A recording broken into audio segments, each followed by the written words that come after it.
Mummies, zombies, vampires, aliens. The world of supernatural monsters is heir to several hundred, if not thousands, of notable films, shows, books, and many other kinds of media.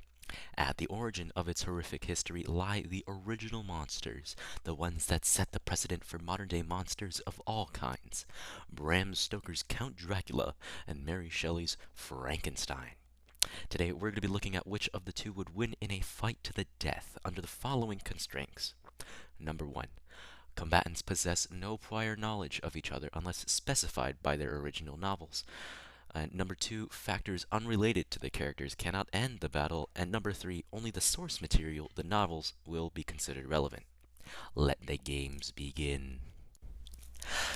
Deep in the eastern European country of Transylvania lies a festering evil that strikes fear into the hearts of local peasants and English solicitors alike, that is also at the same time a distinguished, educated gentleman, and the lord of a castle who thirsts for power and conquest from days past. Enter Bram Stoker's Count Dracula, son of the devil, creature of the night. Like many past and present interpretations and reimaginings of Dracula, the original Count Dracula from Bram Stoker's 1897 novel Dracula is a tall, red-lipped, and pale vampire, a nocturnal creature with sharp incisors to draw blood, rather the very life force from his victims. He can control the weather, shape-shift into wolves, bats, and smoke, and he possesses incredible strength and reflexes capable of fighting against multiple armed attackers at once and crushing human skulls. He is also immortal so long as he is able to feast upon the living. The Count is also capable of some sort of remote hypnosis or brainwashing and can affect the mental state of others. Furthermore, his blood drinking is not only an act of self-sustenance.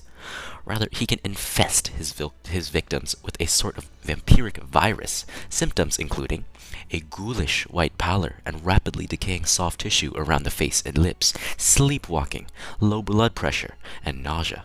After his victims eventually succumb to this strange illness, they are actually reborn as vampires and that seek out and destroy other humans with similar powers to Count Dracula himself. On the other hand, like any other vampire, Dracula is weak to crucifixes, garlic, wolfsbane, holy water, and daylight. For this reason, Dracula operates under the cover of darkness and rests in a casket during the day, vulnerable to attack. In fact, one way of killing both him and his reincarnated vampire minions in the novel is to decapitate them, stuff their heads full of garlic, and drive a wooden stake through their heart. However, even with these weaknesses in mind, Dracula has proven over several human lifespans worth of time to be a cunning and resourceful monster, using the transportation systems of mankind's and mankind's other implements to overcome his weaknesses. Truly a fearsome creature. Well,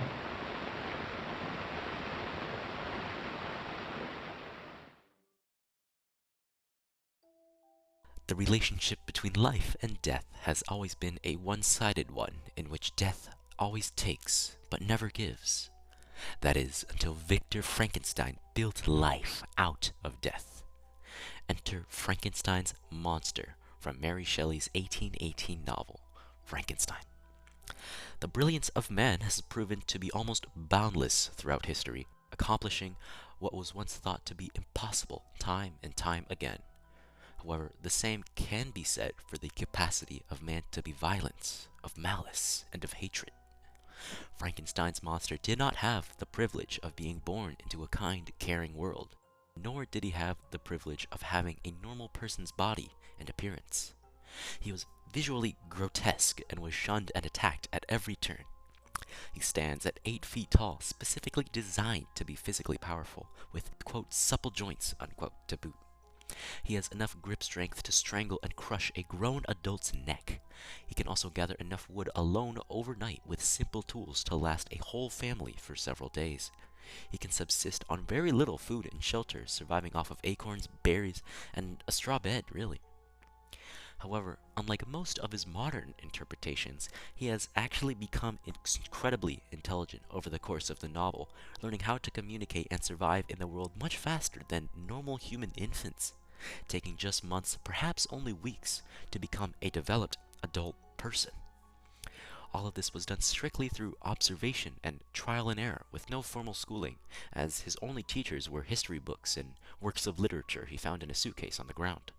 From his time observing, Frankenstein's monster is also extremely stealthy. He has easily evaded and tracked his creator across hundreds, probably thousands of miles, fueled only by hatred. He easily traverses even the most treacherous of terrains and environments, rowing across bodies of water, scaling mountains, and even mushing across Arctic expanses that were difficult for ships to travel through. However, he is not invincible. He has been wounded by gunfire and is as weak to fire as any normal person.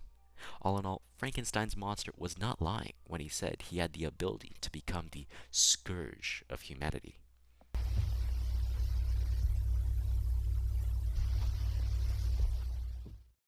Now, Frankenstein wins this matchup. While Dracula claims to have superhuman physical abilities, they have not been demonstrated in the original novel in a concrete feat of physical strength, except for him dodging Jonathan's knife swing one time. Frankenstein, on the other hand, has much more experience with actual violence. Dracula's victims, namely Mina and Lucy, tended to be asleep while he attacked them. Since Frankenstein's monster can chop trees throughout the night supposedly without stopping, it's unlikely that Dracula will be able to take advantage of his unconscious body. In fact, Frankenstein's monster could potentially use the wood he chops to create a stake and drive that through Dracula's heart. One particular aspect of how Dracula operates is that he does so at night, under the cover of darkness. However, Frankenstein's monster also does that arguably even better than Dracula, even without his shape-shifting powers, because he was never caught in the original novel. Dracula is also incredibly vulnerable during his resting period in his casket, and it wouldn't really take very long for Frankenstein's monster, as intelligent as he is proven to be in the original novel, to figure out this crucial weakness and exploit it. Of course, the question remains of whether or not Dracula could suck Frankenstein's monster's blood. He is, after all, a living creature, but would that count in Dracula's eyes? I can't say for sure, but it's unlikely since Dracula targets mainly young women. I don't think he would react too well against an 8-foot-tall homunculus. Frankenstein definitely has the advantage if he can get close to Dracula, which should not be difficult since he has the same limitations as the protagonist in Dracula, who also tracked him down, namely the need to sleep and eat. Frankenstein's monster also does not need to coordinate with anyone else and is also accustomed to moving around at night, and can move across even more treacherous terrain than anything the protagonists in Dracula were accustomed to. Dracula can also control the weather to an extent, but this is kind of negated by Frankenstein's partial immunity to environmental hazards. Overall, Frankenstein is too flexible, too powerful, and too smart for Dracula, and he has just the right body to take him on. Frankenstein wins this one.